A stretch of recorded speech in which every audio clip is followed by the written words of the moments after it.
रूप से जो व्यवस्था है बीजेपी और जदयू एक साथ रह कर भी एक दूसरे पे जिस तरह से कटाक्ष करते हैं, दूसरे का मान सम्मान का ख्याल नहीं रखते हैं, तो ये फिर बिहार की जनता का क्या ख्याल रखेंगे? हो सकता है कहीं ना कहीं दाल में काला है, तभी तो खिचड़ी पक रही है। इसीलिए इन लोगों को जितना दिन चल रहा है, हो सकता है सरकार गिरे और महागठबंधन की सरकार बने। नमस्कार, न्यूज फोर नेशन देख रहे हैं। मैं हूं आपके साथ वंदना। बिहार में राज्यसभा सीट को लेकर के सियासत हो रहा है। 5 सीट पर चुनाव होने हैं और अब इसको लेकर के एनडीए में घमासान मचा हुआ है। हमारे साथ बात करने के लिए हैं कांग्रेस विधायिका प्रतिभा जी। क्या लगता है कि जिस तरह से जीतन राम मांझी एक सीट की मांग कर रहे हैं और मुख्यमंत्री से जब सवाल किया गया तो उन्होंने कहा कि मांगने में दिक्कत क्या है, सभी लोग मांगते हैं। नहीं, बिल्कुल मांगने में दिक्कत क्या है, ये ऐसा तो नहीं होना चाहिए। दलित समाज के वो बहुत बड़े लीडर हैं और बिहार के सर्वमान्य नेता हैं, बिहार के पूर्व मुख्यमंत्री भी हैं। जब उन्होंने मांगा है तो निश्चित रूप से उनका अधिकार बनता है और उनकी मांग जायज़ है। उनकी मांग को माननीय नीतीश कुमार जी को मानना चाहिए, क्योंकि ये पूरे बिहार के दलितों के मान सम्मान की बात है। इसलिए उनको एक राज्यसभा में जो वो मांग रहे हैं जायज़ मांग है, मैं उनका समर्थन करती हूँ। बिल्कुल। क्या लगता है कि जिस तरह से बिहार में जो अभी चल रही है गर्माहट, सियासी गर्माहट जो तेज है, उसको लेकर के कई तरह के लोग कयास लगा रहे हैं कि बिहार के सियासत में उलटफेर होने वाला है। यही नहीं, राजद भी अपने तरफ से पूरी कोशिश कर रही है कि ताकि सत्ता में आए। और कांग्रेस को इसको कैसे देख रहे हैं? देखिए, हर पार्टी चाहती है कि हम सत्ता में आए और लोगों की सेवा करें। जो व्यवस्था अभी है, महंगाई है, भ्रष्टाचार तो चरम पे है। बिना किसी को चढ़ावा चढ़ाया, चाहे वो चपरासी ही क्यों ना हो, आपका एक फाइल यहाँ से वहाँ तक नहीं बढ़ता है। हम लोग जैसे पदाधिकारी को फ़ोन करते हैं तो कोई उसका नोटिस नहीं लिया जाता है। हाँ जी, कल आज परसों करके टाल दिया जाता है। तो कहीं ना कहीं जब भ्रष्टाचार या व्यवस्था चरमराती है तो विपक्षी को लगता है कि ये बागडोर हमें संभालना चाहिए और एक अच्छा नेतृत्व देना चाहिए।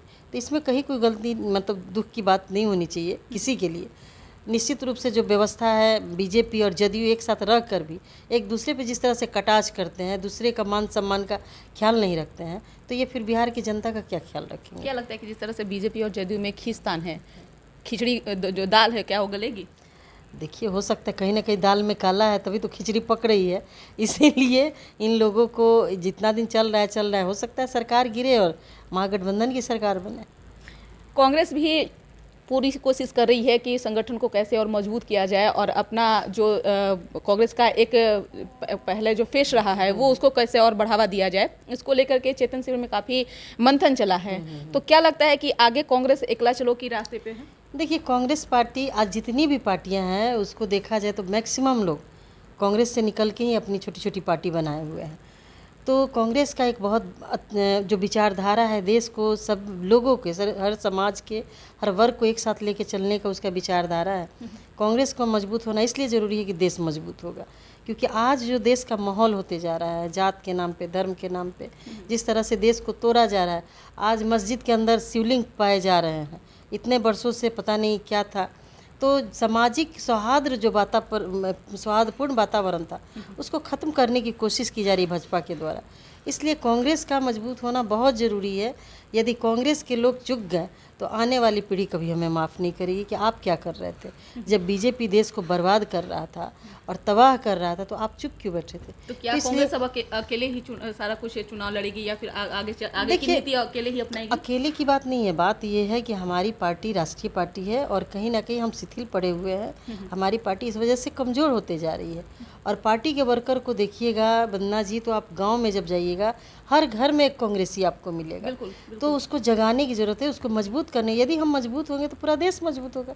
उसमें कहाँ राष्ट्रीय पार्टी क्षेत्रीय पार्टी, जब हमारे लोग होंगे, जब उनको लगेगा कि नहीं पार्टी का साथ देना चाहिए, वो हमारे साथ आएंगे। हम सबका साथ है, सबका विकास की बात करते हैं, सबके मान सम्मान की बात करते हैं। कांग्रेस पार्टी ने कभी क्षेत्रीय पार्टी को नीचा नहीं दिखाया, हमेशा उनके मान सम्मान की बात की है। चलो की नीति को लेकर के राजद काफ़ी नाराजगी जाहिर की है। राजद का कहना है कि जो हश्र हुआ है कांग्रेस का वो किसी से छुपा हुआ नहीं है। अगर क्षेत्रीय पार्टी को इग्नोर करती है तो कांग्रेस का वही हश्र होगा। देखिए, सबसे बड़ी बात है कि किसी भी पार्टी को इस गफलत में नहीं रहना चाहिए। देश को आज़ाद कराने वाली कांग्रेस पार्टी ही है। तो हश्र तो होते रहता है राजनीति में, आज हम हैं कल नहीं है।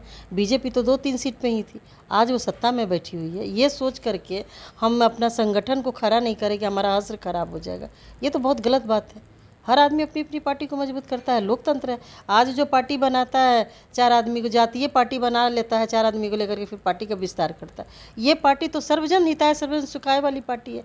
इसमें सारे जाति धर्म के लोग हैं, सबके मान सम्मान की रक्षा करती है ये पार्टी, देश के हित की बात करती है। फिर इसमें किसी को दुख और ऐतराज करने की कोई जरूरत नहीं जातीय है। जनगणना को लेकर के एक बार फिर से सर्वदलीय जो है वो मीटिंग होने वाली है, क्या लगता है कांग्रेस के पास में क्या कुछ है जो बातें? देखिए, हम लोग, हमारे आदरणीय CLP लीडर अजित शर्मा जी ने पिछले बार भी, जब माननीय मुख्यमंत्री जी के नेतृत्व में सभी दल के लोग, जितने विपक्षी दल के लोग हैं, उन्होंने डेलीगेशन लेकर के दिल्ली वो गए थे जातीय जनगणना के लिए, प्रधानमंत्री जी से मिलने के लिए।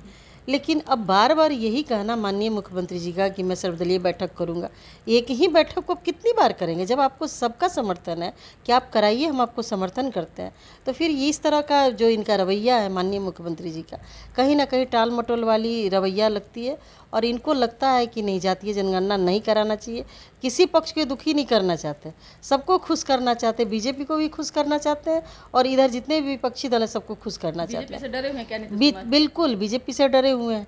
आखिर ये जो पुल का उद्घाटन होने वाला है, इनको निमंत्रण भी नहीं मिला, उनका जिक्र भी नहीं किया गया। केंद्रीय मंत्री नितिन गडकरी बिल्कुल इनको निमंत्रण नहीं मिला, राजद के लोग को निमंत्रण मिला है, तो कहीं ना कहीं उधर भी इनकी स्थिति अच्छी नहीं है। तो चाहते हैं कि दोनों तरफ बैलेंस बना के रखें, इसलिए ये बार बार इस तरह का बयान आता है कि मैं सर्वदलीय बैठक करूंगा, मैं जातीय जनगणना करूंगा। पेड़ पौधा जानवर सबका जनगणना होता है, फिर आदमी का क्यों नहीं? राजनीति तो टोटली जातीय आधारित है, जात पे राजनीति होता है, इसलिए जातीय जनगणना तो बिल्कुल ज़रूरी है। बहुत बहुत शुक्रिया। तो आप सुन रहे थे क्या कुछ कह रही थी प्रतिभा जी। इस खबर बस इतना ही, बने रहिए न्यूज़ फोनेशन के साथ। धन्यवाद।